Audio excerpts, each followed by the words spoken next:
Let's learn English with Beauty and the Beast. This is Beauty.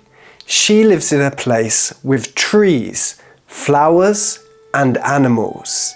It's quiet and beautiful. She lives in the country. One day her father is lost in the snow. He walks for many hours and finds something big. It's a castle. He goes inside and sits down. It's warm.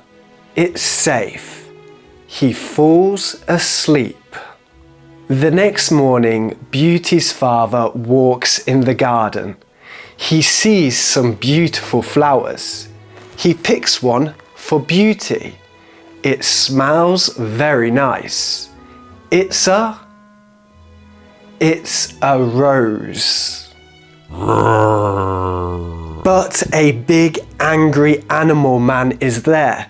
He says, "You took my rose." He's the beast.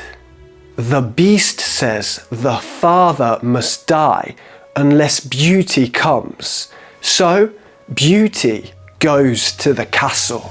But the beast is not bad. He is gentle and nice. He gives her books, music, and food. He is her new friend. Will Beauty stay? Will the beast change? Read the story to find out and improve your English with Beauty and the Beast.